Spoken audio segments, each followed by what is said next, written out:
జై శ్రీరామ్. మనకు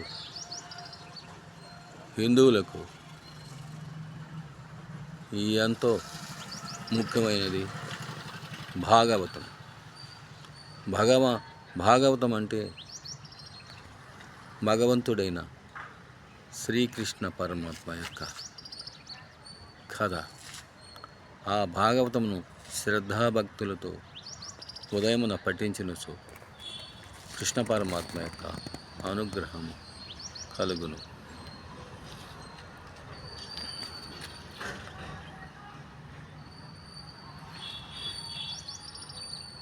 మీకు భాగవతంలోని ఒక ముఖ్యమైన పద్యమును చెప్తాను. భగవంతుడైన శ్రీకృష్ణ పరమాత్మ నారదుని శాపం వలన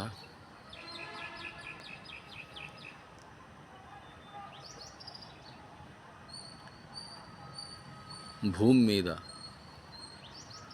2 మద్ది చెట్లుగా అవతరించిన యక్షులైన కుబేర కుమారులు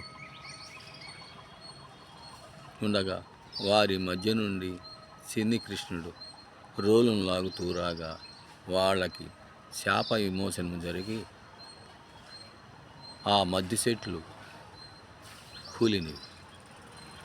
వాటిని కాంచి చూసి యశోద మహారాజు యశోదమ్మ నంద మహారాజు ఇలా అనుకుంటున్నారు: పిడుగు వడదు కాక పెనుగాలి విసరదు, ఖండితంబులగుట కానరాదు, బాలుడి తడువట్టి పడద్రోయ జాలడు, తరువులేల కూలే ధరణి మీద అని వారు తలస్తున్నారు. జై శ్రీరామ్, జై భారత్.